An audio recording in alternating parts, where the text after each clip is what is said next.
Hi guys, my name is Brian Jeanette and I'm your host for Tech Talk, and today is E3 Day 3. Alright, today we have a lot to talk about. Between all of the games that they announced today, we have so much to talk about. So let's get started, shall we? Alright, so today's first thing we're going to talk about is Skyrim Online, which I know all of you guys are probably really happy to hear about. I know I was. You know, I'm not a big fan of the Elder Scrolls series, but I do like Skyrim. But Skyrim Online is not as it seems. It's called Skyrim Online, but it actually takes place before Skyrim, about 1,000 years before the events of Skyrim, and it takes place over all of, I think it's Tamerlane or something like that. Basically, the huge, basically structure or the land that is is the Elder Scrolls. It takes place in mainly Daggerfall and Morrowind, which is really cool, but it also takes place in partially of Skyrim, of course, and of course in Oblivion and in all of the Elder Scrolls, which is really cool. Now at the beginning of the game, you get to choose what faction you want to be with. Like for instance, you can be a Daggerfall, you can be Morrowind, you can be anybody you want to be, and basically you fight for that faction. And that faction has its own unique set of characters and their own unique set of weapons and skills and specialties. Basically, they have their own upgrade tree, so you know that's kind of cool. Another thing we're going to talk about basically is it's going to be very active and reactive. Now what that means is that in an active game, like in Elder Scrolls Skyrim, it's active in the way that if you block, you have to hold the R2 trigger on a game system, on a console. You have to hold that. That's called active. It means for as long as you hold that, you're doing that action. Reactive is basically you push a button, like you push the circle button, and someone stays blocked until you push it again. That's reactive. Well, it's really cool because on online it has both. So it's kind of like a World of Warcraft meets RuneScape. You know, that's kind of a really cool thing. RuneScape, for all of you who don't know, is really reactive, and World of Warcraft is pretty active. So yeah, that is actually really cool. They have a lot new customization, which is actually nice. You can customize a class, so you know it may be a lot of you, but there's no one that usually does the same. Now that's about it for this one. I have to tell you this, but it comes out in February of 2013. So I'm sorry to say you're gonna be waiting a little bit. Sorry guys, but it seems like it's a really cool game. It seems like they're doing really good with it. They didn't really show much for it because they really can't. But I hope you guys do enjoy the game when it comes out. Next we're going to talk about a turn-based game called XCOM Enemy Unknown, which has actually looked really cool. The gameplay footage I have up here. It looks really, really cool. I liked it. I thought it was awesome. Basically, and one of the cooler things about it is that it's, you know what Command and Conquer is, it's turn-based. Well, this is cool because you're human soldiers or you're fighting against aliens or Cybertrons, or what are they called? They're called the Psionics. Faction basically. The cool thing about this is that you get to fight all of these creatures, or you get to be one of them, and you have the ability to do things like the soldiers are the soldiers even back from the old XCOM are very flimsy. They die very quickly and very easily, so it's a game basically from what the developer said was it has consequences. So the object of the game is to try to kill your enemy without dying so much. Without killing all your soldiers. That's the problem. The other cool thing is you can upgrade your soldiers. Like one of the late game perks is being able to control your enemy's mind. Mind control, which is really cool. They actually have one of the developers in it. There's lots of vehicles, lots of weapons, and what's really cool is the environment isn't static by any means. The environment can blow up. You can shoot through. You can break buildings. You can blow up cars. So that's really cool. So basically it's kind of like, and also the cars, if you blow them up and you're behind them, it's going to hurt you badly. But you can stop chain reactions. I mean, that's really damn cool. There is a lot of new content available in this one. I hope you guys like it. It will be available for purchase on October 9th, which I think is really cool. So this game looks to be a very cool kind of what do you call it? A cool kind of turn-based game. I like it. I think it's going to be really good. Next, we're going to talk about God of War Ascension. Now, God of War Ascension is a prequel to the God of War 3. So it takes place about 10 years before the God of War 1. It's right after Kratos kills his family, basically. You have a sub-weapon menu now, which is kind of nice. Basically, like you have multiple weapons. There's also, you can grab your enemies, and there's a lot of gore to this game, which is really, really cool. There is puzzle basically, which is where it's not puzzle, but it's like environmental effects, environmental interactivity. Basically, I'll show a video where you have to literally lift up part of the building, half that got destroyed, halfway, because you have to try to get up to a certain ledge, and you can rebuild and destroy parts of the environment. Also, you get to have something called the rage meter now, which is when you get pissed off enough. So I guess I keep looking down, I have notes. But when you get pissed off enough, basically, you go nuts. You go ballistic, and it's actually really cool. There is a lot of gore. I mean, it was really something to watch. I mean, it's Kratos, so what do you expect? This game is available for release on March 12th, 2013, so you have a little bit of time to wait. So while you're doing that, I suggest you pick up maybe God of War 1, 2, and 3, and see if you like the games. And if you do, I suggest you really buy this game. Again, that comes out March 12th, 2013. Next, we're going to talk about Splinter Cell Blacklist. Now, I talked about this a couple days ago. I think it looked really cool. I liked it. The one nice thing about it is it has fluid motion, meaning that when you go for a kill, you don't just stop, kill, stop, kill, stop, kill. You know, it doesn't break the motion, the forward movement. The other thing is you can mark your enemies while you run, which you couldn't do the last game. So I think that is really cool. The other thing about it is that you have well, actually, I'll give you a backstory of the game. The backstory is that basically it's like rogue nations, rogue terror cells are banding together, and they're trying to fight the United States. That's what Blacklist is. It's basically a whole group of enemies that say, we will do a terrorist attack on your country if you don't get your soldiers out of our nation by this time. And then kind of like a timer that goes down, are you out yet? No, and attack. You out yet? No, attack. So that's really cool. The other thing is that now the way this works is the president has asked Sam Fisher to come back to the government and try to help, and his agreement was that now he runs Fort Echelon, which is actually really cool now since Sam runs it. There is an economy in the game, and it basically is a multiplayer economy, but as you go through the single player mode, no matter what you're playing, you're always earning money, which is really cool. You can customize a lot of things, including his suit. Michael Ironside is no longer voicing Sam Fisher. Now you have someone named Kenneth Johnson now voicing him. So apparently it's really cool. There's also a lot of interactivity, a lot of choices to make, and this comes out on the Xbox, PS3, and PC in the spring of 2013.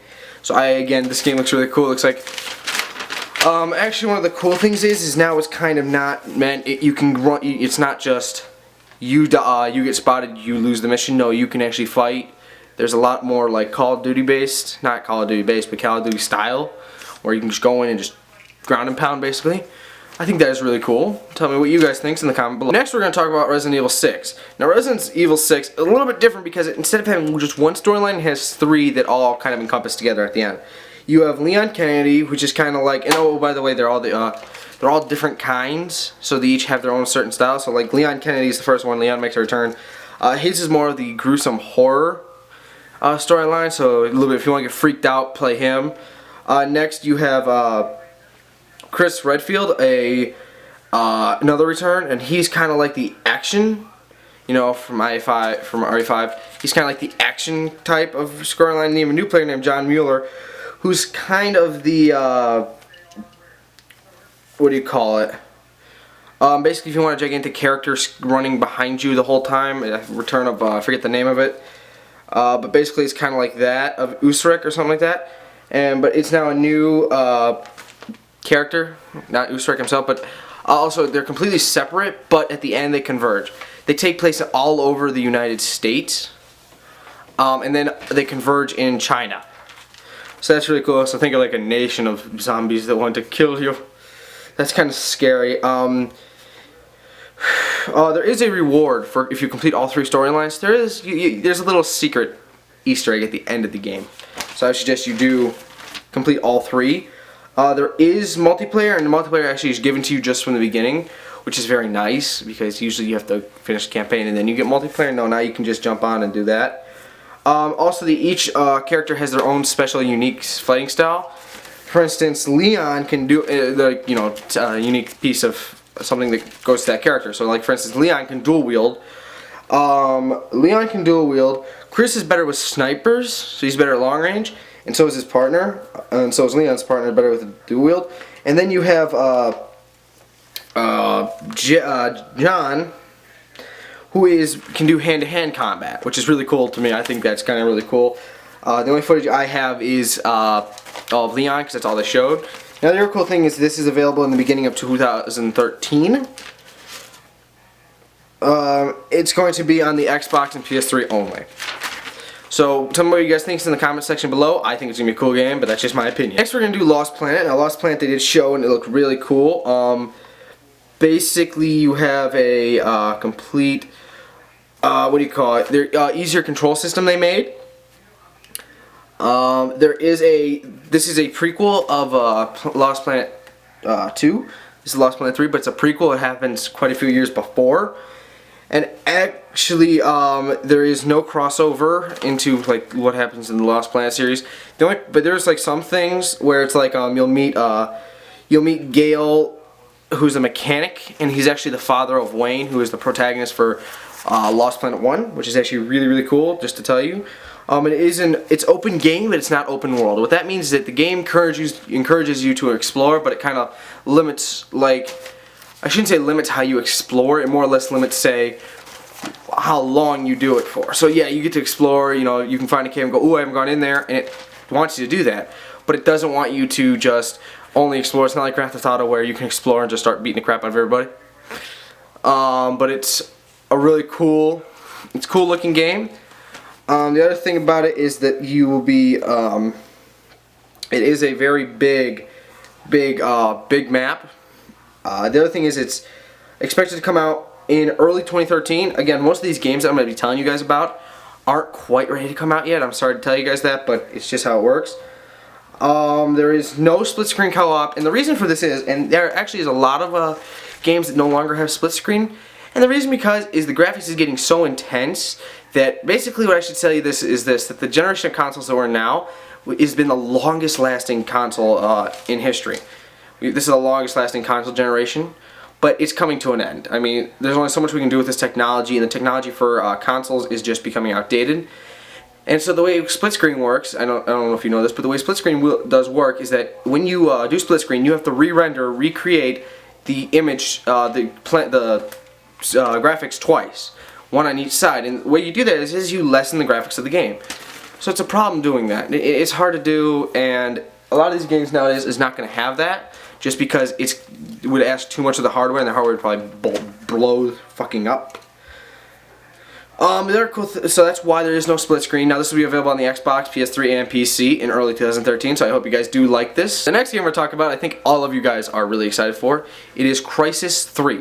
Now, Crysis, our hardcore gamers, especially PC gamers, know how Crysis is, know how intense the graphics are, and know how they just do a fucking shit ton of bang, punch, hurt on your hardware equipment. This one's no different.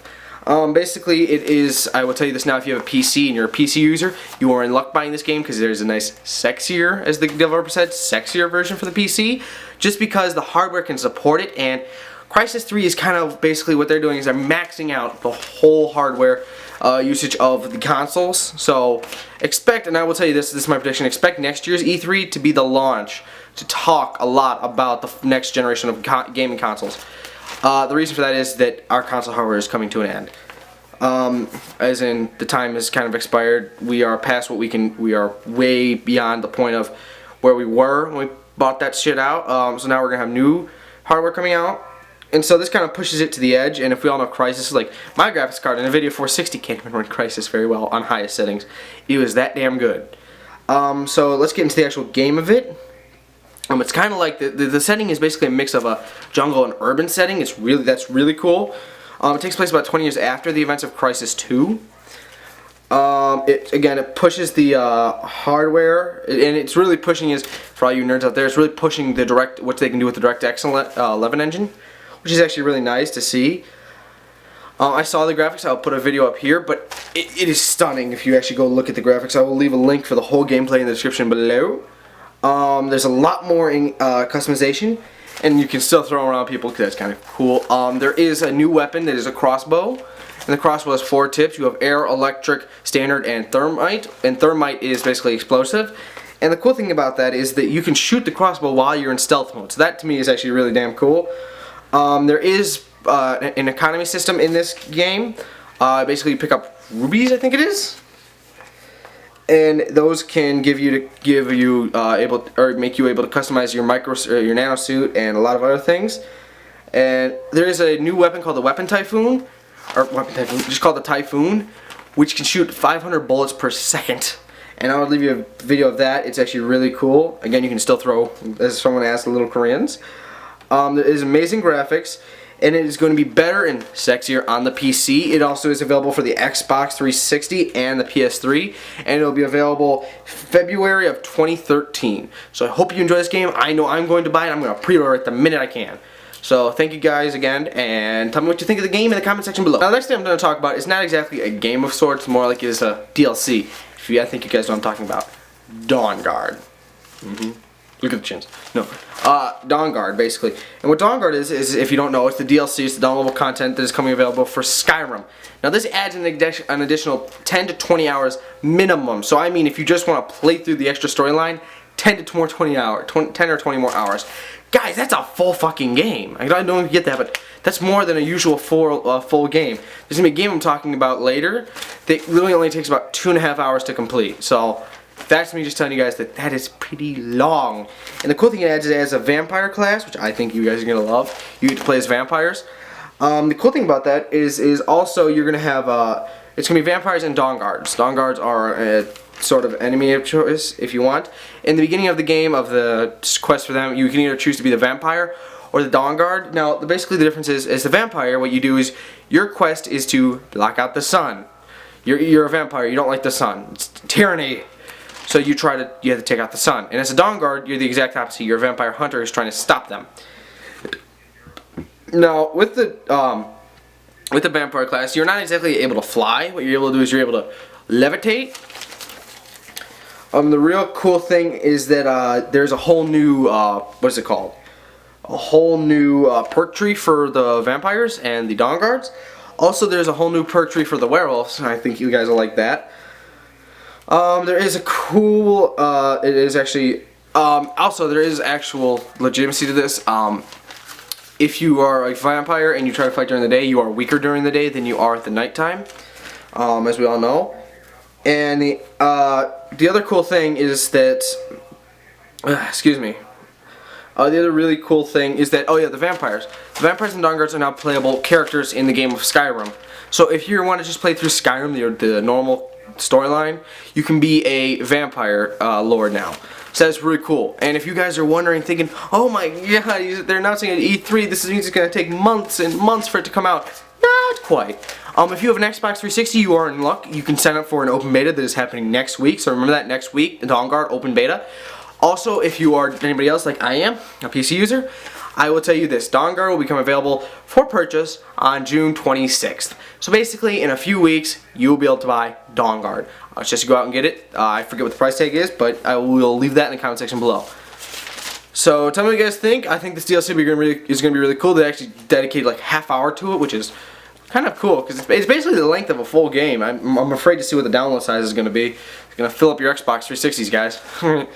Anyways, tell me what you guys think in the comment section below of this game. The next game we're going to talk about, they talked about E3, is Dishonored. Now Dishonored is a really cool game. I think it's coming out soon. It's actually really cool. Basically what you are is you were once the Empress's bodyguard, and she gets murdered and you are blamed for her murder. Now, but you are not to actual blame. You are now this whole storyline is based off of you getting revenge for the people who blamed you. Now the cool thing is that they kept, when they created this game, when they created this game, they thought of it as 3 different kind of players that play this. They called it the Panthers, what do they call them? They called them the Panthers, they called them the Ghost, and they called them the, what was the last one? Yeah, basically they called them a Ghost, a Panther, and a player. Now the difference between the 3 is a Ghost person wants to just stealth around, doesn't really want to kill anybody. The Panther wants to go through as fast as he can, and the Brute, the player, wants to kill everything and anyone. The cool thing is about this game is that you can go through this game basically without killing anyone if you so well choose. Or you can take that little more deadlier route and just start murdering people. And there are actually separate endings to each. So basically what I'm saying is, what the game keeps track of, it keeps track of how many innocents you've killed. And the more innocents you kill, the more bad things you do, the more of the darker ending you'll get. And if you don't kill many innocents and you just go about the story, you'll get a happier ending. So that's kind of nice. There's a lot of really cool things in this game. Like one thing is called Blink. Blink is basically where you can go right through walls and windows like that, and that's actually really cool. Any openings, small openings. Now you can't do it through keyholes, but you can do it through a lot. There's also called Possession. And Possession is basically you take control of an animal or a human. And the way Possession works is it's kind of like carrying you. So they showed one example of you taking over a fish. It's the first time I've ever seen fish possession in my life. But you take over a fish and you go into a building, a bathhouse. And basically what you're doing is when you stop taking possession of the fish, where you are is where the fish is where you'll be. So basically you're just kind of like shrinking down to size and being carried away. So that is really cool. Another thing you can do is that there is it is basically where you cannot play the game twice and be the same. Is random locations for certain events. Like there's events where you have to kill somebody or kidnappings. And it's kind of interesting how that works. Basically, the other thing is, I hate to say this, is that there is no multiplayer on this game. So it's like I think in Mafia 2, there was no multiplayer on that. But there is an economy system, so that's cool. You could upgrade your weapons and things like that, and there's a lot of perks for that. This game does come out on October 9th, 2012. And it'll be available on the PC, PS3, Xbox 360. I think this game is going to look really cool. I mean, here's a video of it. Tell me what you guys think in the comment section below. Now I'm going to talk about a game that the previous version of this game actually holds a record in the Guinness Book of World Records for most guns in a video game. If you haven't guessed by now, you are a dumbass. It is Borderlands. So now we're going to talk about Borderlands 2. Now the sad thing about this is they gave the creators of Borderlands this award about this last May. And they kind of said, well, wait a minute. Borderlands 2 has more guns than Borderlands, so you're going to have to do a whole recount. I mean, they didn't just go by, what they said. They actually sat there and tried to count. The plaque actually says like 17 million guns. And in Borderlands 2, there's even more than that, so that's kind of scary. So basically, you can find a gun that nobody else has. I almost guarantee it. But anyway, so that's one of the cool things. There's more games than ever. Now they haven't teamed up with NVIDIA. NVIDIA is a graphics card maker. And if you have an NVIDIA card and you play this on the PC, you are in luck, because it's going to look a lot better on an NVIDIA graphics card. Mostly because it uses the real physics engine, which is made by NVIDIA. And that is solely ran on NVIDIA cards. ATI can definitely run this game, but it's not recommended. Meaning that it won't run as well as NVIDIA does. Basically they upgraded the customization. The graphics look really cool. I have a little quick no, actually I don't have a video for this. I'm sorry, they really didn't show much gameplay footage of it. They did a little bit and I missed it. So if you do want to take a look at it, I would suggest you go and watch. I will leave a link in the description below for a video of it. I think it looks really cool. It'll be out sometime next year. That's about all I can talk about it, because they really didn't give it much time either, so meh. I'm thinking it might not be out till late next year. I might be wrong though, so if you find the real date, give me a shout out in the comment section below, and I'll definitely give you props to that. Next I'm going to talk about a game that you probably never heard of. It's called Unfinished Swan, and this is more of a game that's for everybody. I think it's really cool. Basically you start off in level 1, and this is the game I was actually talking about that only takes about 2.5 hours to play. The way I talk about this game is that you start off as level 1 and there's nothing. There's nowhere to see. It's a whole, your screen is completely white. And if you don't know what you're going to do, for the first like 30 seconds you're going to be like, did it crash? And then you'll try walking around and you hear your footsteps and you go, oh. The way of the game is that you basically have a paintball, or you have some sort of coloring mechanism. And what you can do is you can throw it, and if it hits something, it'll show it. So until you throw the paint, you don't know where you're going. If you throw the paint, you see everything you're going. It's actually really cool, and I thought it looked really good. There's also living creatures, and you can die in this game. There's no punishment for dying, but you will die. There's also more than just like paintballs. Like there's water balloons, and the water balloons in another level allow you to grow vines. And so it's another thing you have to do is grow vines to get up over something. And it's actually a really cool game. It looked awesome. It was created by about 12 guys, a 12-man development team. It's been going on for about 4 years now, so that's actually really cool. I mean, that's actually a small. I know you guys who are not into computer coding don't know about that, but it's a very small number for a development team, especially for a major video game. This video game is PSN exclusive, so it's able for download on the PSN, meaning it will be cheaper than a normal game, which is nice, you know. It looks really cool. I hope you guys enjoyed. I know it is set for release here on, actually it is not set for release yet. There is no release date yet. I hate to tell you that, there really isn't. It's to be determined. Also, it does have move support, PS3 move support. So that is really cool. I hope you guys enjoy this game. The next game I'm going to talk about is an online game called Shoot Mania. It's for the PC only. Now, this is basically a game, if you ever played Counter-Strike, or if you ever played the game Trackmania, if you don't, I suggest you go check that out. It's actually a really cool game. It's available for free. The creators of Trackmania have created this game, and basically it's like an online shooting game. And the difference is that you are basically, there's one game mode called Elite, where basically it's a 1 versus 3 team. You have 2 teams of 3, or so many numbers, and each team, and one person from one team faces the 3 people from the other team. That's kind of a neat idea, and basically the way it works is that you have a gun, basically a ray gun, that if you shoot somebody with it and shoot them direct, one shot, they're gone. Now they can shoot you with rockets. They have rockets. And a direct shot of that means that you can get killed pretty damn quickly, but not as easy as the ray gun is. It's kind of a lopsided thing, but it's also based on speed. It's a really quick-paced game. We call this an esport game because it's basically an online game that these major people have been playing. Tomorrow there actually is a competition for it. It looks really, really damn cool. If you want to look at it, look on Twitch TV or Major League Gaming. It's really damn cool. There's a lot of, it's only in the alpha stage, so the beta, the beta will come out in probably a couple months. I would just keep an eye out for that. I would go sign up on shootmania.com for the beta. You can do that for sure. The next thing I'm going to talk about is Injustice, Gods Among Us. Now this is basically like a Mortal Kombat or Tekken game, except with DC superheroes. So you have people like, they showed, and this is the only ones they've announced so far, Batman, Superman, The Flash, Harley Quinn, and a couple others. These are just like the normal ones. There's also many more characters. They just haven't announced them all yet. They still have packs and a couple other things to announce. It's playable on the Wii U, so that's actually really nice. They really haven't announced much about that because they can't. They're not allowed to. Also, the arenas that you're into fighting with have objects that you can use, and it makes you, and at the end of the match you will look damaged, you will look hurt. You know, they do have that. And the other cool thing is these guys have special abilities. Like in Tekken, how you have Fatality. Well, yeah, they're almost the same thing. And, oh, by the way, this is created by the creators of Mortal Kombat 9. You basically have the same thing. The only difference is that, like for instance, Superman can punch someone into outer space. Or the Flash can run around the world and then run around the world just to wind up for this huge punch. That is really cool. You basically fight each other, and there's a story mode to this, so that is actually really nice to see a little story mode that goes into it. So if you want a game that relates to this, think of like Mortal Kombat 9 kind of really relates to this.